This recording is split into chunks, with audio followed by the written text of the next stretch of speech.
Hello, people of YouTube, and welcome back. So, yeah, we're going to try something a little bit different here. Instead of showing stuff that I'm going to store on the shelves to collect dust, I'm actually going to show some of the things I've actually been playing this year. Well, let's say last year in 2020. So, yeah, sometimes I actually do play my games, and I need a bit of kind of like remembering juice. So, we're on the old Nuki Brown today. So, that's going to help me remember some of the games I've actually played.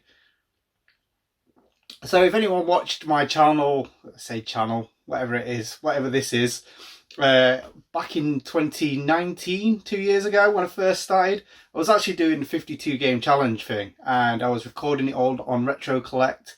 And yeah, basically what that was is I've got to try and complete 52 games a year at least. And I've always smashed it, always done quite well and everything like that. This year, I think I only just managed to do it, and I don't know what it is. I think I just felt like, I don't know, lockdown does some weird things to me.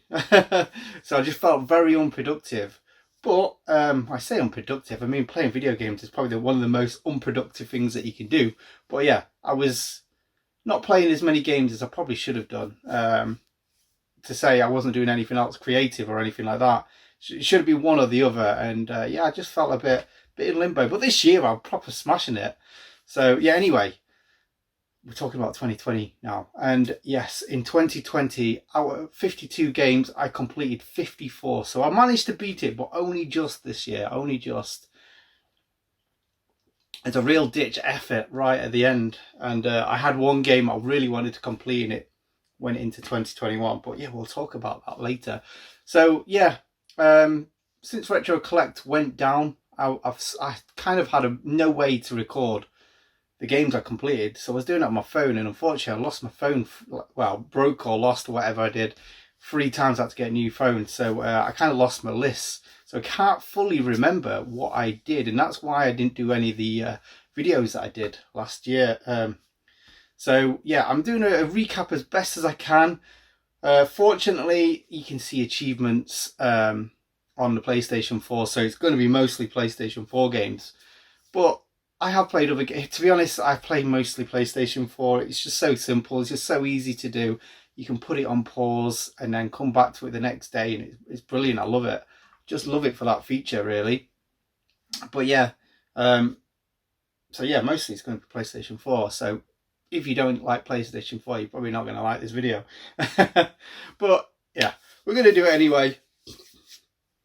So, right, trying to refresh the old annals of the mind. As I say, a bit of Nuki Brown to help with that. So yeah, last year I was pretty much heavy deep into buying Sega Saturn shooters, and to be honest, that's probably another reason why I've probably not completed as many games this year, because I've been playing these games. I've not been recording all of them as completions, just because I feel for me to put a shooter down as a completion, it's got to be completed fully to the end. And I'm not going to talk about them. I've talked about them on pickups, mainly because there's not much more you can say about them all of the time. But I will talk about one shooter later on, just because it really kind of like captivated me. I kind of like really loved it. But yeah, also I've kind of got a bit of a habit into buying these indie games that are like £1 or £2 on the PlayStation 4, and they're basically within half an hour to an hour you can get a platinum. And yes, they're not the best games, but do you know what? I really enjoyed playing them. And again, none of them were on my list either, just because I just don't feel like they were worthy of it. I mean, it's my list, it's a personal thing. I know I'm cheating myself by putting them on there. So well, it's a personal thing, really. I could have probably said I've completed 100 games this last year, but I'm not going to. I'm just going to show some of I'm not always, these are like what I've completed last year. Some of them I've just played, but I just want, yeah, I'm going to show them. Anyway, stop rattling on and just show us a flipping game already. So, no particular order, although right at the beginning of the year, we're going to show a game that, yeah, I didn't complete. And it's kind of a bit of a disappointment, really. I'm not massive, I don't know. Anyway, it's Yakuza Dead Souls on the PlayStation 3. Now, I really want to like this game. I really do. But I don't know why I'm showing inside. We're not doing a pickup video. But yeah, I really wanted to like this game. It's zombies and the Yakuza. So basically, um, yeah, it's kind of like Japanese craziness all rolled into one. Though it doesn't play like a Yakuza game. It plays very more like linear. Um, where like whereas the Yakuza is a bit like GTA, where you've got like an open city to roam around and get like little things like this. This just gets you from checkpoint A to B. There's maybe a little deviation and like that, but what really put me off is the controls. The controls were god awful on it. Uh, I mean, I could probably have got used to them, but I'm just too used to modern controls now. And this probably, I wouldn't even say it controls like a PlayStation 2 game, because it just felt like the controls were all back to front. They tried to do something different. Even the Yakuza games don't play like this, or at least I've only played the PlayStation 4 remake, so maybe that might be why. But yeah, it's a cool premise, and I want to play it more. I probably got about halfway before I turned it off, probably about 5 or 6 hours into it. Yeah, good game, but like, yeah, just really poorly let down with the controls, just especially when it gets to something a bit tricky, which everything's a bit tricky for me. So what we got next? Oh, this flipping love this game. Absolutely loved it. It seemed to take quite a while to complete, but I didn't mind because I enjoyed every minute of it. And it is Iron Fury on PlayStation 4, available on other systems as well. This is a complete love letter to games of like the Duke Nukem and Blood, and trying to think of some others, Shadow, what is it, Shadow Warrior, all them early 3D shooters, like first person shooters back in the day. And what makes this more, well, not unique, but like kind of like good is by 3D Realms. So they're the guys that made like Duke Nukem and all them games I just mentioned before. Well, not all of them, but yeah, anyway, they've got like quite a history to them. And yeah, this is just an old-fashioned shooter. You have to collect power-ups to power up your health, your shield. It just basically plays exactly like a DOS game, a DOS first-person shooter would have been in the late 90s, except it's got a few like extra tweaks just to help it go like run a bit better for the modern generation. Not much more, it's more like 90% 90s. That sounds, yeah, I don't know why I said that, but but yeah, definitely if you enjoy your old school shooter, first person shooters, definitely grab this. And yeah, it's kind of got like some like cool little bits. You've got a sticker and you've got an actual full colour manual. So yeah, really enjoyed this game. Really, yeah, just made me want to play Doom again, really. Right, next up, what we got? Oh, another disappointment. I didn't want to have too many disappointments in a row, but here we go. Raiden 5. Yeah. This, not a bad game, but it's just very, yeah, blah. Yeah, I can't really explain it. I played it for a good couple of hours. I completed it a couple of times. Just through unlimited continues basically, and yeah, it was just not as good as any of the other Raidens before. Like I said, I think it might be the fact it's 3D visuals rather than sprite based, and yeah, it just felt a bit, I don't know, the series has gone a bit wrong with this one, unfortunately. Like I say, it's not a bad game, it's just not as good as the namesake, really. So yeah, right, what we got next in the pile? Right, a great game. In fact, so good, I upgraded from this to a special edition just because I loved it so much. Now this game, it's a sort of like a Metroidvania, and I think it took like the guy like 8 years or something to complete this game. Well, to make the game, because he was just making it on his own. Obviously, I think he enlisted people with like the sound design help and everything like that, but I think he did all the visuals, did all of the design work. So yeah, really impressive. But yeah, such a cool, yeah, like cool story. It's about an owl boy who's stuck in a land that's kind of going a little bit wrong, and you're there to save it. Just very basic story. but it's just so charming game, such a charming game. And it plays a little bit different than a lot of other Metroidvanias because you're in the sky most of the time. So yeah, really, really good. I am blasting through it. I've got quite a lot of game. Like I say, what I'm gonna do is I'm gonna be doing these in the future, 3 months at a time. So I can remember some of the games a little bit more, and I can probably like not rush through them so much. So next up, another great game, great game. A lot of them I played are like very retro inspired, and this one especially so. Resident Evil 2, the remake. So obviously not retro game remade properly. This is a proper remake. So many games have like in the past that have said that the remake's not, or this is what you would expect. I think there is only probably 3 or 4 games that you could truly say are worthwhile remakes on this system. This, Final Fantasy, which I've not played yet, I don't even own it yet, and Crash Bandicoot games, they're just brilliant. They follow the story and everything like that of the original, but then just tweak it enough to make it its own thing. Yeah, absolutely brilliant game. The visuals on this are just breathtaking as well, especially because, I mean, like I say, remakes, you don't expect it from that, but this it just feels like you're just in like some world of terror. And yeah, it actually was quite freaky at times. Not as good as Resident Evil 7. I think that was like quite a scary game, I think. This was just more freaky at times. And yeah, I just felt like I was playing a new game again, even though kind of slightly remember exactly what you've done in the past. Definitely recommend that game. What have we got up next? Another retro inspired game. We've probably all played this by now. I'm hoping we've all played it, because if we haven't, you need to go out and get Streets of Rage 4 for, well, whatever system you own. It's on everything, isn't it, really? So yeah, this is just like done right. You've got all the key ring, you've got posters, you got cards, double-sided artwork and everything like that. I don't think I even showed this on a pickup, so I think it's just because everyone else was, so I never showed it. But yeah, this is a flipping good game.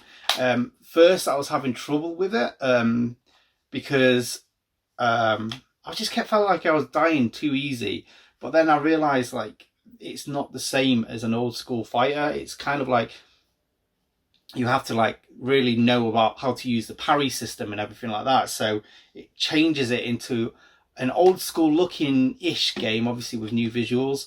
But it just has that like a little bit of a more modern feel. And when you start playing it like that, then you'll just start going through the levels nice and easy. And once you complete it, what's so cool about it is you then take on, then you use all the old characters from like the 16-bit Streets of Rage. So they're juxtaposed with the new visuals, and oh my goodness, it just works so well. Unfortunately I don't have PlayStation Network, and if I did, I believe you can have quite a few people online to play with, so that's quite good. Actually, 2 players online and 4 locally. That would be pretty cool to play with 4 people locally. Unfortunately, came out a bit of a wrong time for that, right in the middle of lockdown. 4 people sat on a sofa, probably frowned upon right now. But yeah, if you haven't played it, honestly, treat yourself, because you can probably get that for less than 20 quid. Like, we're not going to go for something disappointing, we're going to go something great. And again, another retro inspired game, and it is Valfaris. And do you know what? This shocked me. It wasn't quite the game I was expecting. It was so much more. It was like absolutely fantastic. So yeah, this has, if you played a game called Slain, this is sort of like a spiritual successor to it. So this is basically, it's a totally different game. That was more of like a melee style game, where this is more run and gun, but it has elements of melee into it, where you like hit people and stuff like that. There's so many different ways you can take on this game. You can even complete without shooting a bullet if you wanted to. I think there's even achievements for that. But yeah, the colours, the visuals, it is just breathtaking to see. Proper pixel art. This is the game that when we was playing our Sega Saturn, and and like, well, Super Nintendo and Mega Drive and onto the Sega Saturn, when you saw a few of the 2D games coming out, this is what you was expecting to be coming out next, not the 3D muddy bloody stuff that actually eventually came, and then it went completely photorealistic, and then it's like, now what's I'm just loving about this, I mean, this generation of games, they're doing what us retro gamers want, and that is a good retro game that we missed out on in the PlayStation and Sega Saturn era. And to be honest, I don't even think the PlayStation and Saturn could handle this game. I think this pushes the boundaries even more so for that, and that's what I like about it. It's kind of, it's got them aesthetics that we all love as retro gamers, but it then amplifies it into something else. And it, yeah, I can't wait for more games like this to come out. Truly, not just because that's a problem as well, and with sort of like these retro inspired games, and a lot of people get put off by them because they're sort of like lazily produced, easy to make games, where this has got a lot of thought put into it. And yeah, it's so much more. It's such a good game. Yeah, so basically this plays like a few different games in one, mainly Contra. I would say quite close to Contra in the run and gun style, but as I say, it's got melee elements to it, which makes it a bit better as well. And yeah, instead of Contra being like left to right, this has a bit more verticality to it. So there is stages you can go up and down, left and right, and yeah, such a great game. And once you get past the checkpoints, you do some headbanging, which to a bit of heavy metal, which honestly just gives it that charm, and it kind of links it. That's what links it to the Slain game that I mentioned earlier. Definitely recommend this game. I think the only place you can get the PlayStation 4 one is CEX at the moment, and that's if that's not sold out, because it seems to be getting quite rare on the PlayStation 4. I think it's actually easier to get on the Switch. So, pro tip there for you. Pro tip. More retro-inspired games. This took me like about a year for me to get. Limited run game. Look at that, a limited run game that's unsealed. Yes, they can be unsealed. They don't have to stay sealed, you know, guys. But yeah, Celeste. Flipping amazing. Another game. Sort of like a Metroid, again, another Metroidvania style game. One of my favourite genres, to be honest. And like I say, this doesn't push the retro style boundaries as much as Valfaris does, but it's still like a beautiful, stunning game. Uses colour so well. So basically, you are there to climb a mountain. I can't remember fully the story. It was a year ago since I played this. I think this is like one of the first games I completed in 2020, actually. But yeah, it's got 600 plus screens of hardcore platforming challenges.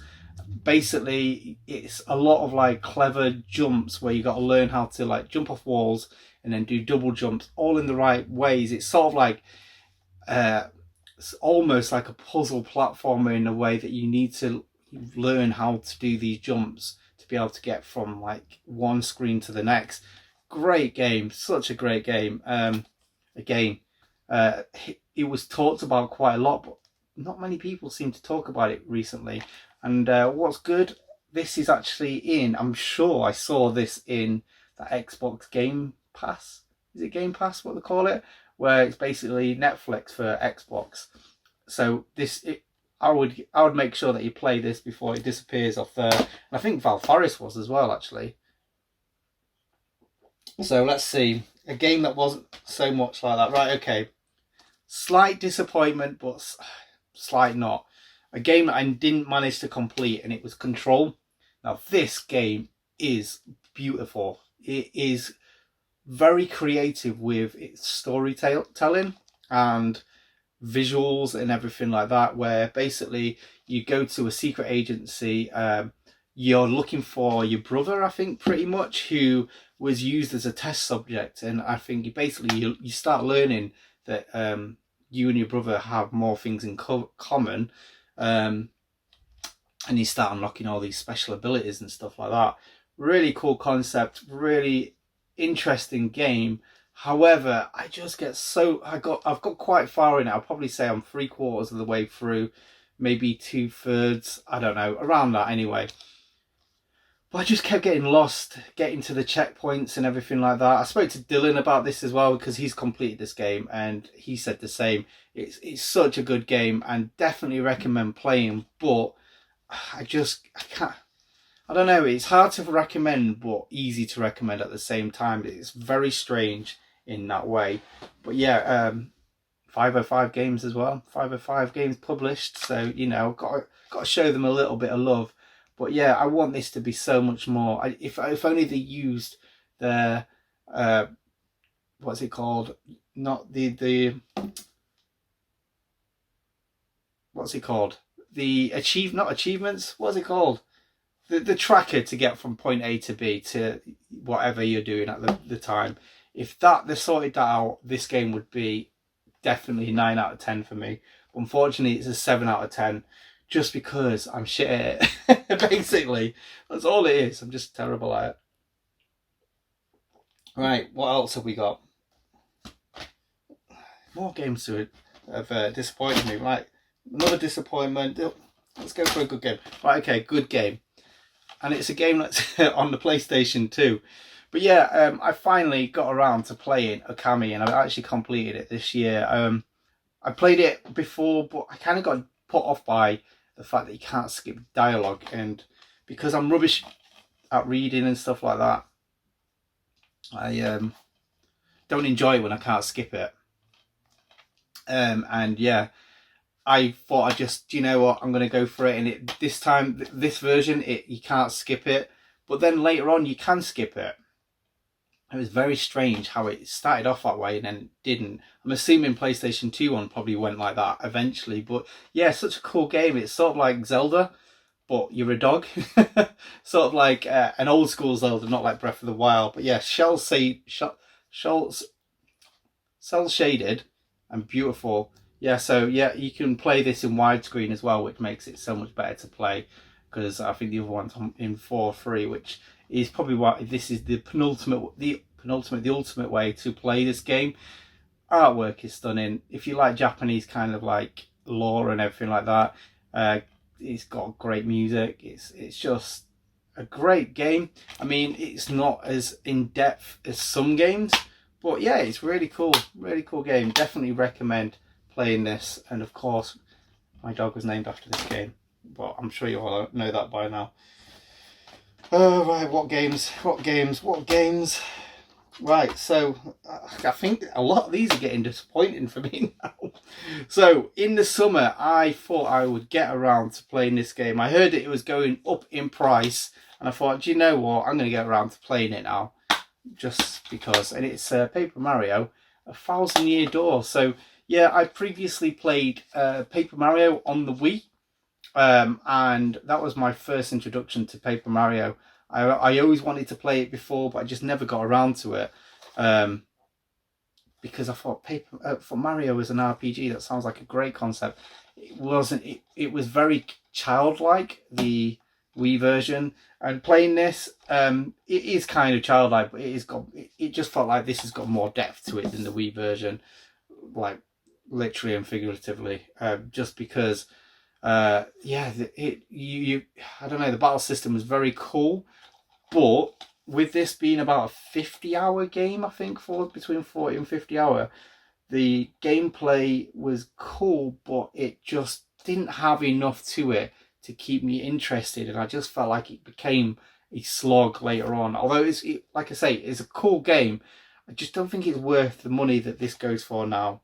Definitely I think I paid 45 quid for this a few years ago, and I think that is probably the sweet spot. If you can get it for that price, it's worth playing if you like this kind of a game, that is, anyway.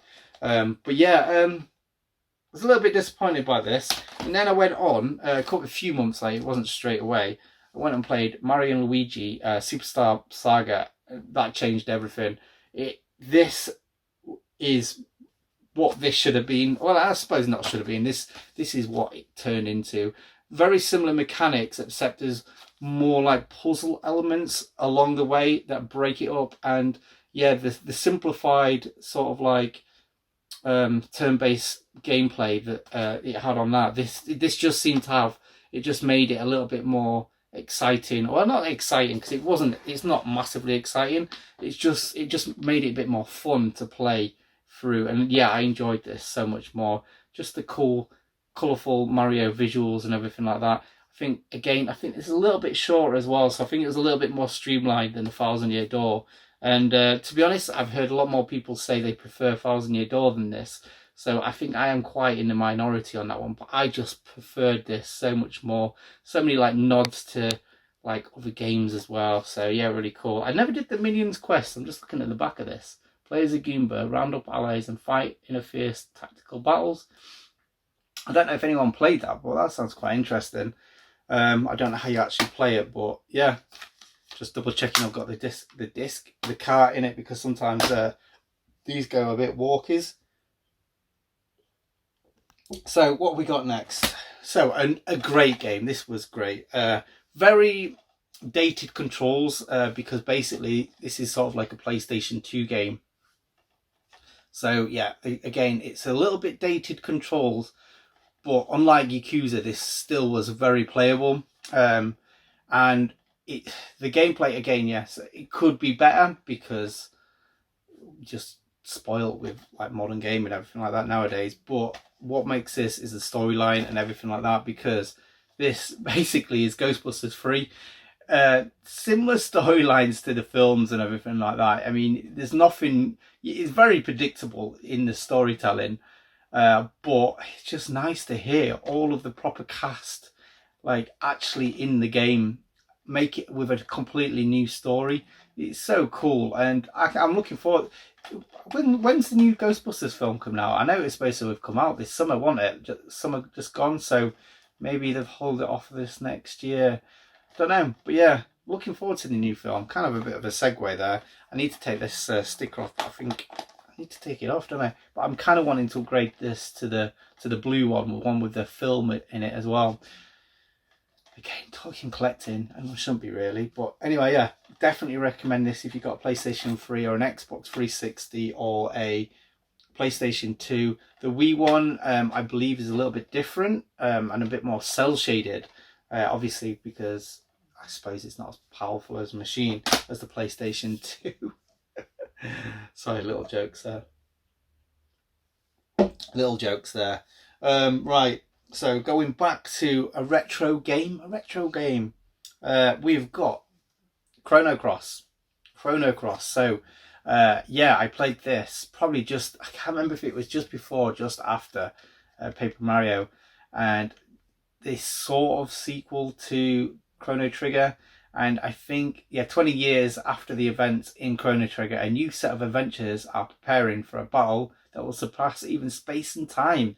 So yeah, I got onto the second disc on this one, and unfortunately, I don't think I didn't fully like it. Yeah, so the second disc still not, hang on, is there only 2 discs? There is only 2 discs.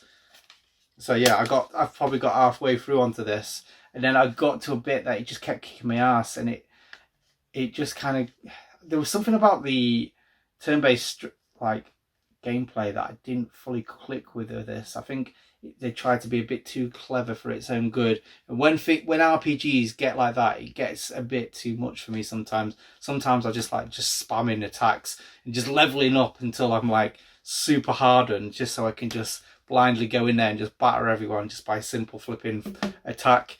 Yeah, I am shit at RPGs, but I do love them. I love like how mindless sometimes you can be with them. Sometimes it depends on what they are, but then I like strategizing how I'm going to power myself up and listening to the storyline unfold, or at least seeing it unfold.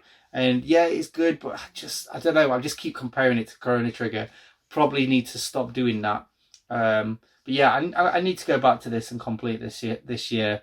Like I said, I probably need to just do a bit of leveling up or something like that, just to get past the bit where I'm at. I can't fully remember the story, although I can remember like a lot of the scenes. I just can't remember the story really, so I'm a bit shit at that. I remember Chrono Trigger so much more, but then I've played that a couple of times, so that might be the difference why.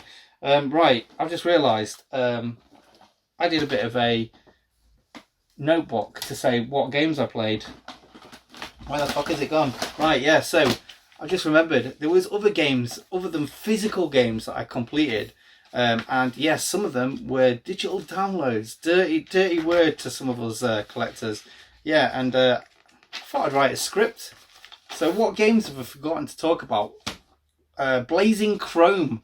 That was probably one of the highlights of my gaming flipping thing this year, except no, actually no, Valfaris I think just piped it just a little bit. So Blazing Chrome, I had that download only, unfortunately. The physical, I was waiting for it. Came out on limited run games, and I was waiting for it to come out properly as a worldwide release, because I just thought it was going to. There was so much hype about it. I just thought it's going to be one of them games that it's going to get released by limited run, then it was going to get another release, and it just never did.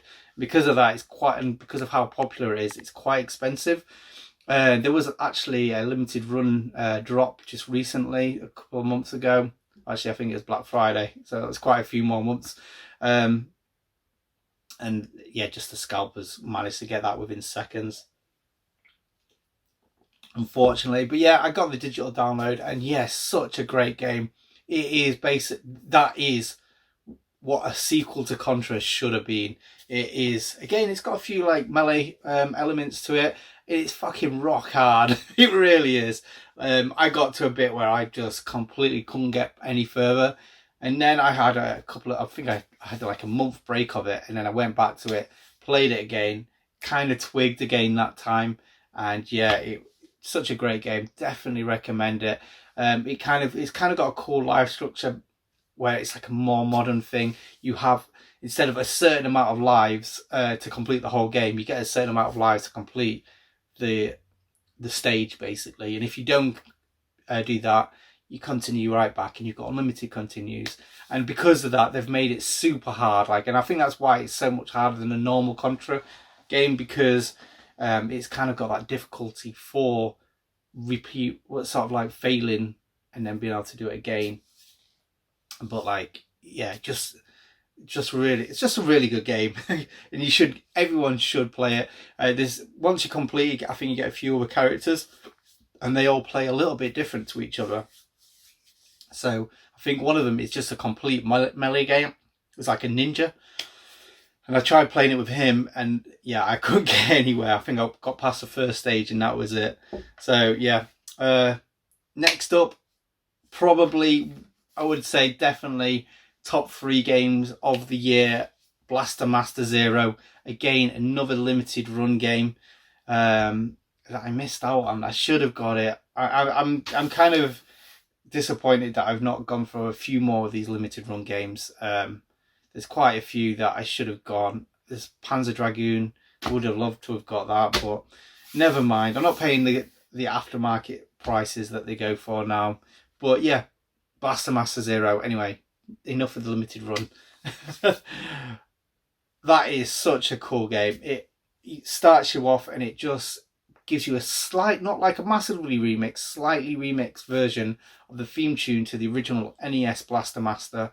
And yes, oh my goodness, again, it's one of them games that takes the NES sort of aesthetic look, but then makes it like it more of a modern style game, where it's doing more to the game is doing more than what an NES could handle, or even a Super Nintendo, I would say, as well. But yeah, I mean, if you like Blaster Master, you're gonna love this. It doesn't deviate from the formula too much. It just does the things just a little bit better than what the original did. It still has the same like Metroidvania style gameplay. It's more of a Blaster Master style gameplay. It's exactly the same way. You're going through tunnels. You come out of your little tank, and then you then become a little character that can get into smaller sections, and then you can get into caves, and then it goes into like sort of a isometric view. And yeah, such a great game. Absolutely loved it. Every minute of it. I have actually got the second one. But I just want to savour it. I don't want to play it straight away, because then it'll just kind of mix the two games together, and I can't wait to go and play that. Next up, another download only game. Not Blast. I just said that one. The one below it, Gunlord X. So this previously came out on the Dreamcast. Unfortunately, I don't have it, or else I probably would have shown it as a way to place it in. But yeah, I don't. And yeah, Gunlord X. Basically, it's a love letter to Turrican. So if you ever played Turrican, it's that. I don't know if it's made by any of the Factor 5 guys or anything, but it could easily get like copyright strike. Let's say that if the Turrican guys really wanted to. It's got the crazy like power-ups that you get in Turrican, where you hit a block and then you get multiple sprays of different like power-ups, and then you've also got like the kind of like laser that you can move around like this, like you could in the old Turrican. And it's kind of got like, where it's more A to B than a Metroidvania, but it's got like lots of like bits to get lost in, to get pickups and everything like that. And that's where the real cool gameplay is. It's getting lost, trying to find all the little secret caverns, make sure that you get all the pickups and all the secrets. Because if you just go from A to B, then you're losing the point of the game. But yeah, great run game. It even has like I think 2 or 3 shmup levels, not like the hardest, but pretty cool to have in there just to break up the game a little bit. I'm pretty certain Turrican didn't have them, but yeah, really cool. Again, like Dreamcast style graphics, so it's more updated than the Mega Drive or like the Amiga is what most of us know it as. I suppose I know there's a few C64 Turricaners who watch my videos sometimes. But yeah, next up, we're nearly there, guys. We're nearly there. So what should we do? So disappointed. Great game. Right, let's play. Let's talk about the Vita. So yeah, I played a couple of Vita games. Y's Origin or E's Origin. We all thought it was Y's, didn't we? When growing up, whenever we saw this in Super Play, we all said, "What's this YS game? Y's? Yeah, no, it's E's. Obviously, we all know it as E's now. Thanks to YouTube. Thanks to YouTube. Yeah, I don't know where the cart is. Fuck knows where the cart is. So yeah, this is a limited run game that's open. Lost. I'm hoping it's in my Vita, but I don't think it is. Shit, where the fuck is it? Fuck knows. I need to start putting all my games back in, don't I? But yeah, plays very different than a normal. Well, not very differently, but more like a dungeon crawler. Oh, are we still on? So, camera did a bit of a fall, had a bit of an accident. Don't know if you noticed that. But yeah, that's what happens when you're using cheap Solotape to use as a tripod. Anyway, what was he talking about? Yes, E's Origin. So yeah, this plays more like a dungeon crawler. You level up by attacking, and yeah, you're basically getting from A to B. Good fun. A lot of people really rate this as one of the favourites I've seen. I was quite shocked about because I enjoyed it, but it didn't have the depth as a normal E's game. Well, at least a more modern E's game anyway.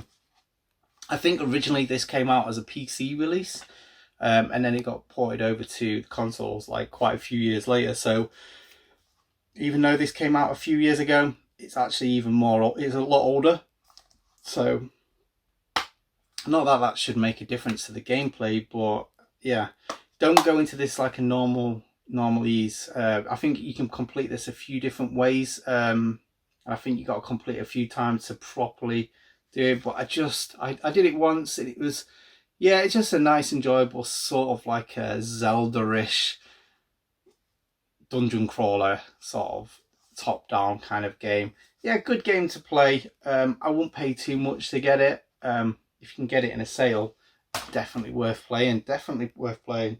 Now this one, I can't remember if I've shown this before or not, but yeah, I had to show it again. I'm hoping the game's in this one. Yeah, the game's in it. But yeah, Drive Girls, such a fucking bizarre game. Such a bizarre game. Basically, it's a hack and slash brawler.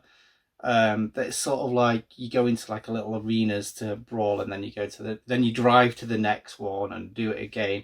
Yeah, it's very a fan service style game as well. So if you know what that means, it's sort of basically pornish, but not like softcore porn. Where yeah, the girls are cars that transform into cars. Yeah, very.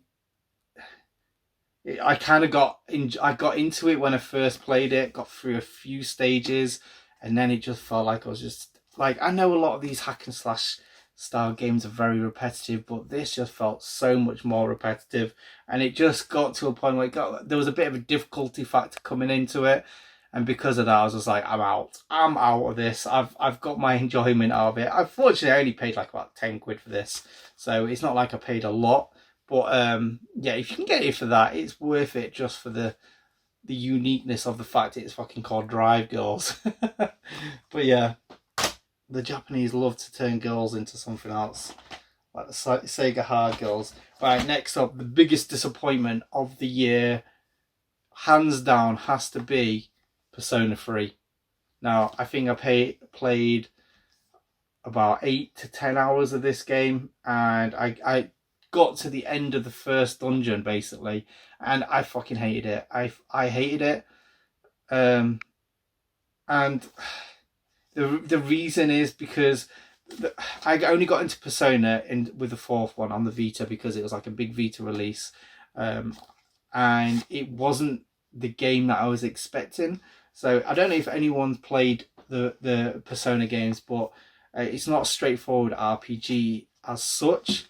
Basically, you have like social links that you have to build up. Basically, you go to school, you have to go and take classes, you have to make sure that you're making friends and stuff like that to make sure that your levels are going up that way. And I kept getting lost in the school because there was no map for it, so that frustrated me off the bat. And then what was different about this game is it has like a mechanic where if you fight in the so basically when you go into the dungeons to fight in what you typically expect of an RPG, what you do is you go to school, and then after school you go and speak to someone and say, oh, I want to go battle in the dungeon because that's where I go, that's what I want to do.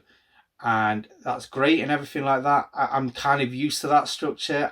It frustrated me because I felt like I was getting like pushed forward, not the way I would typically play kind of games like this. So basically, and then like at the end of the day, you try and get as far as you can with all the resources that you've got, and then you leave and then go to sleep and then wake up the next day, go to school, and then sometimes you can go battling. Sometimes you can't. Depends on what day it is or what everyone's doing, or where you want to get your social link. But what frustrated me was in this version, well, not in this version, in Persona 3, some of the days the day after you've battled, sometimes one or two of your characters will be like, I'm tired and I don't want to go to the dungeon, and because of that, it just ruins everything, and you don't get to the bits that you want to get to. And like I say, it feels a bit rushed. I've heard once you get like a few dungeons down, that kind of mechanic kind of becomes irrelevant because you kind of leveled up enough to not get tired. But it was frustrating me too much to the point that I just had to stop playing it. Yeah, I got to the first boss, and I just wasn't leveled up enough to how I wanted, and I think I only had a few more days until that I couldn't do the boss. I can't remember how it fully works if you don't, because I've never failed because of like the days. Like in the previous Personas, I've always beat the boss about 5 to 10 days before like the deadline that you have, and this is what I mean. I hate this deadline thing. So yeah, want to like it if there was a way to take out the tiredness setting of it, because the best part of Persona games is the dungeon crawling.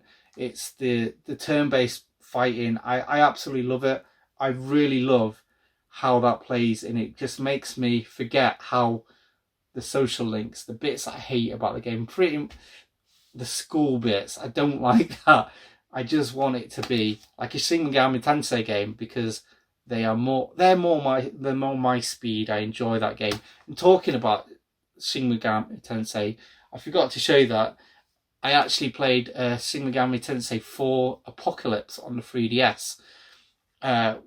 because I wanted to get that Persona feeling back into my life again. Not Persona, but like that style of battling, and it was great. However, I got to a point, I think about 40 hours into the game, and I had to fight 4 monsters in a row. And was it for 3 or 4 monsters in a row without being able to go back, level up, get some health or anything like that, regeneration, and just kept beating me. Just before I managed to beat them, they would like just completely wipe me out, and I just couldn't get back to leveling up enough to beat them, and I gave up. I just gave up. I maybe need to go back to that game because I really did enjoy it. I prefer it. It's more of a gothic feeling, a more darker feeling, and yeah, like I say, what I need to do instead, this year I'm going to play one of the other Shin Megami Tensei games because I really enjoyed them. Honestly, nearly there. So, oh God, I feel like all these games I've hated, but I haven't. I've enjoyed my gameplay. And the disappointment of the year, Spider-Man. Yes, I am probably one of the few people that are disappointed by this game. And it's not a bad game. It really isn't a bad game. In fact, it's quite beautiful, and that's what keeps you going. It's just I've really enjoyed Insomniac games in the past.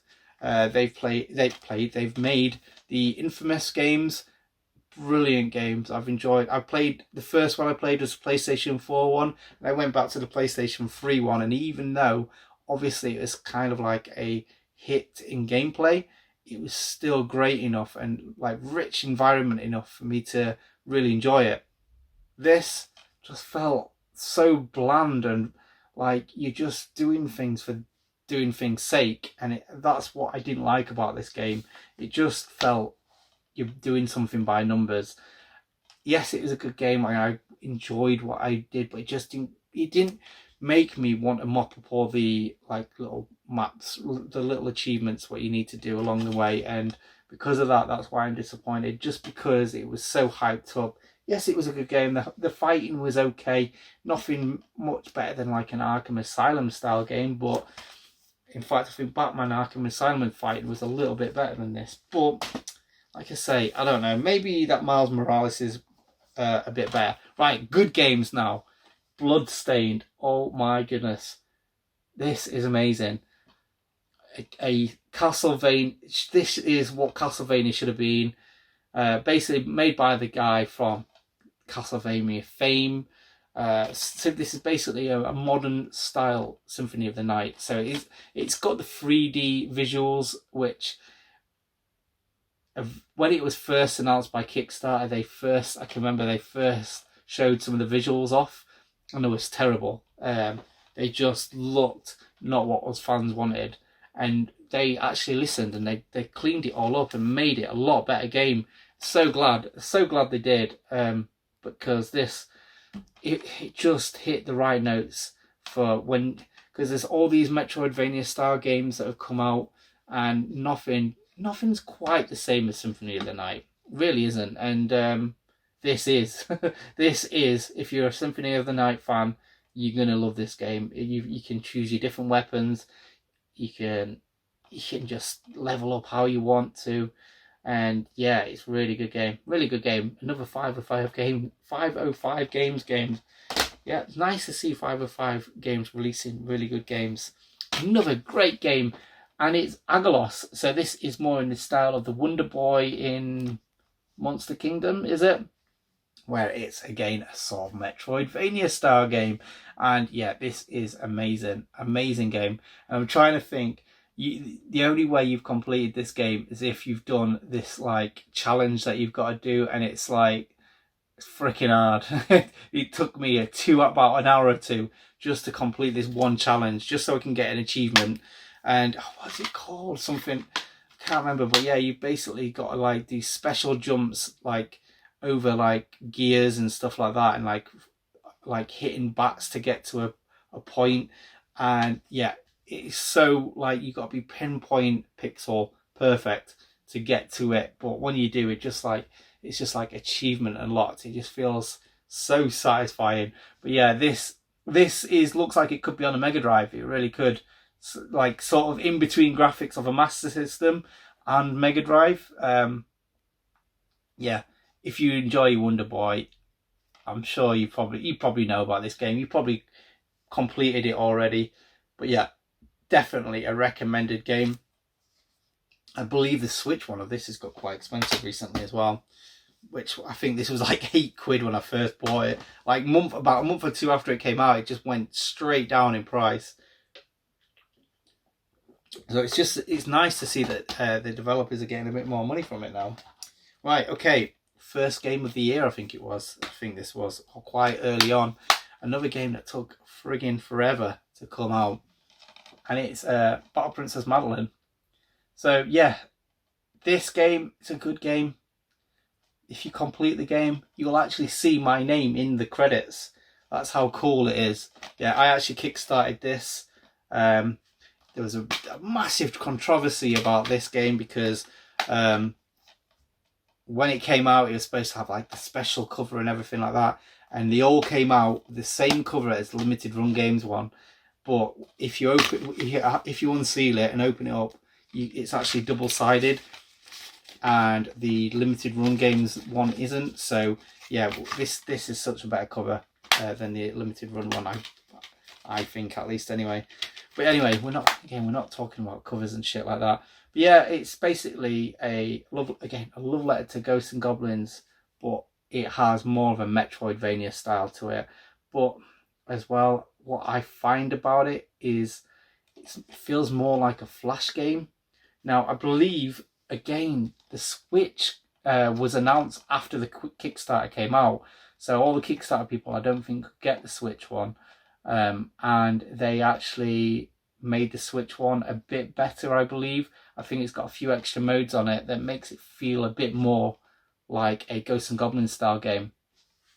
Yeah, it's a good game. The visuals are stunning. It looks beautiful. Again, it's one of them games that kind of you expected the future video games to look like. So retro but more modern at the same time.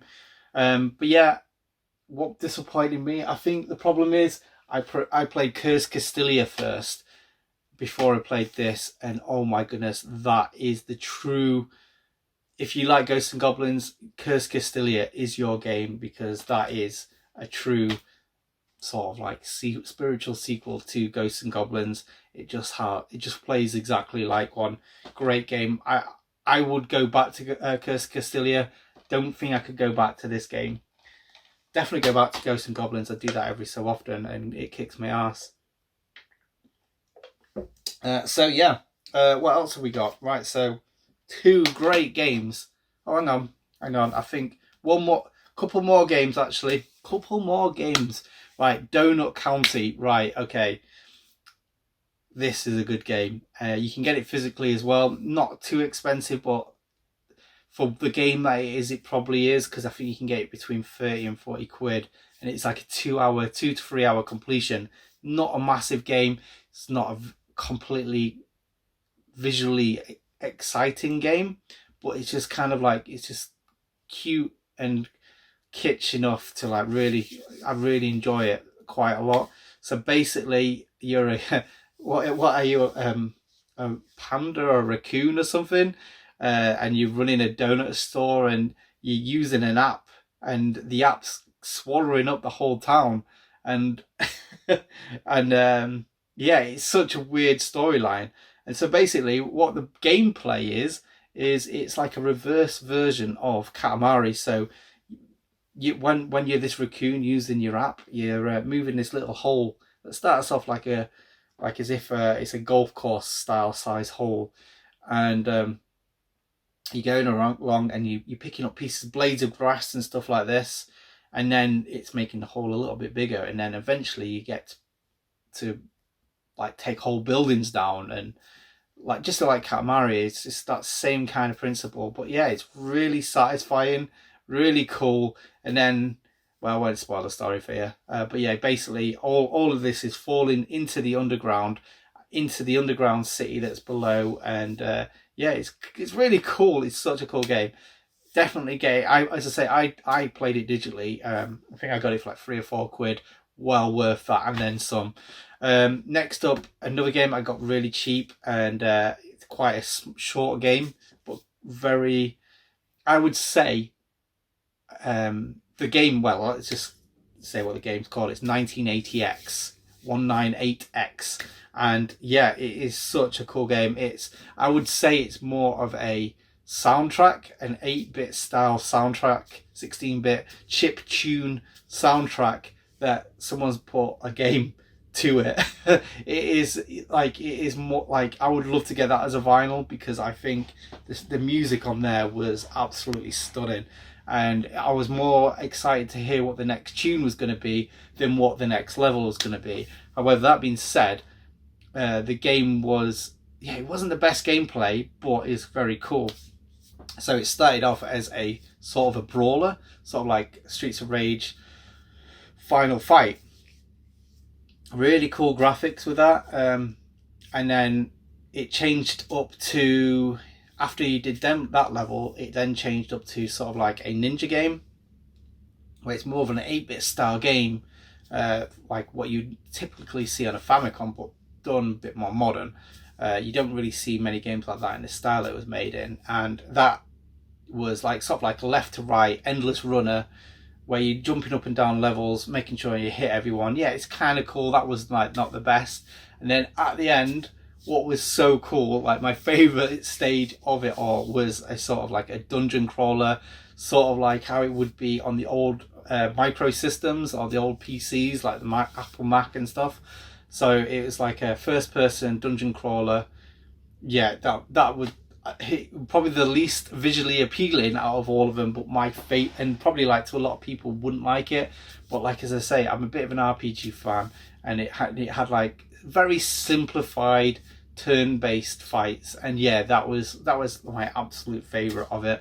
But like I say, for me, I just felt like it was more of a chiptune sampler with gameplay put on. Yeah, get it when it's cheap. Don't spend too much money. I don't think there is a physical version of that. If it is, it'll probably be some crazy Switch release. It's probably about £100 now. One last game. Tempo on the Sega Saturn. One that I didn't manage to complete. What a beautiful game that one is. So yeah, unfortunately I don't own it. It's about £200-300 game. So I played the CDR version of it. And I just started playing it. I didn't think much. I started getting from A to B. I didn't quite get the mechanics, so I lost a few lives at the start, and I got to the last boss that close to beating it. And I think if I played it again, I'll be able to complete it nice and easy. But yeah, really cool, very visually appealing game, and a cool platformer. Definitely recommend anyone to give it a go. I wouldn't recommend anyone to buy it per se, because it's quite expensive. I would like to get it one day, just because I'm a stupid collector. I don't have more money than sense. I just have no sense. That's all it is. But yes, right. That's a good one to end on. That on digital front, at least. Anyway, so a shooter, because I mean I've played a lot of shooters this year. So many of them, especially on the Saturn. Yeah, like I say, I've talked about a lot of them, and I've talked about this one quite a lot, and I'm going to talk about it again. I even streamed it, but I actually took it off stream because I didn't disconnect properly, and I started chatting to people on the phone. I got told, so I took it off because I didn't think that was quite right. But yeah, it's Sisters Royale on the PlayStation 4. So this is made by Alpha Systems. That's it. So this is the first game they've made, like a shooter style game that they've made since Castle Shikigami 3.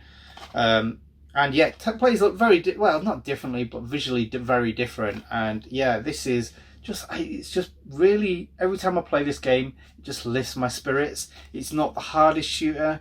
It's got really cool like rewarding system of like where you bullet scrape. You've got two different attacks. You've got one that's just a normal shooting style bullet, and if you get close to the bullets, makes them a lot more powerful. And then you've got a second attack that you have multiple characters to play through as, and they have a totally different secondary attack.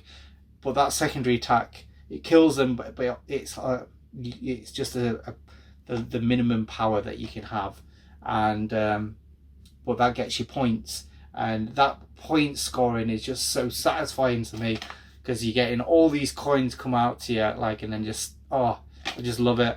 And I'm just on a mission to complete this, to 1cc it, because when I'm doing quite well on it, I just die basically on one of the bosses, one of the four, I think it's the fourth boss, the penultimate boss.